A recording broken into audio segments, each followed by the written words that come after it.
Cotton cola.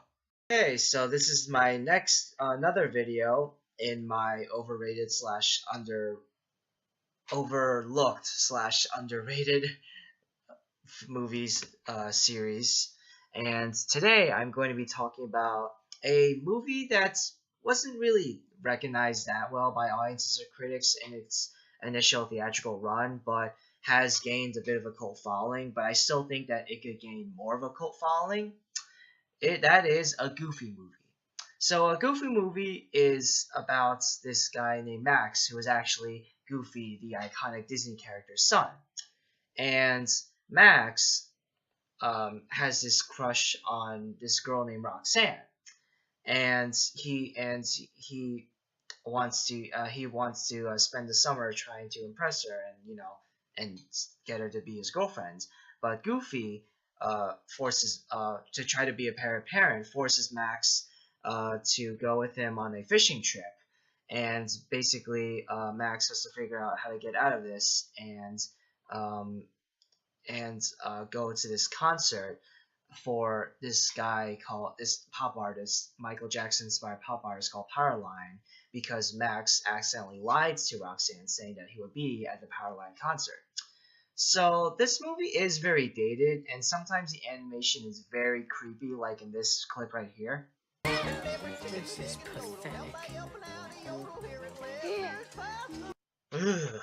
Not only is it creepy, and it does get very silly and over the top, but despite the silliness, there are some really good aspects about this movie. For one, Roxanne. She's barely in the movie, but she's a surprisingly relatable and well fleshed out character.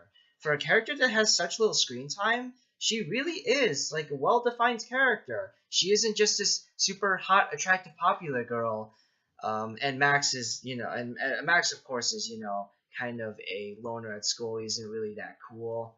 But Roxanne, she's kind of, for lack of a better term, goofy as well. She can be shy sometimes, and she has a geeky friend, and she isn't like this perfect like character. She's really good. She's a really good character.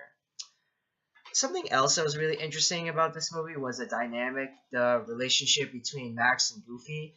So you can understand both of their thought processes. You can understand why Max is embarrassed of his dad Goofy, because Goofy is always accidentally embarrassing him. But at the same time, you understand why Goofy is always accidentally embarrassing him, because he's just trying to get closer to his son, and he's doing it in the only way that he knows how to do it. So you can understand both Max and Goofy's thought processes and approaches to their relationships, and you can empathize with both of them. And neither one of them is completely wrong or right, and they both approach it in wrong ways in the film. So, like I said with the silliness, something else that kind of irked me. This irked me more than the silliness, but something that irked me was a character named Bobby, who's voiced by Pauly Shore. He's barely in the movie, thank God, but while he was on the movie, he was so annoying. Also, the song "Stand Out," which Max sings in the school auditorium. I will admit, I always sing along like an idiot to that song whenever it pops up on Spotify, or if I just decide to listen to it on YouTube. So overall, even though it's not a perfect movie, I think it's a lot better than it deserves to be.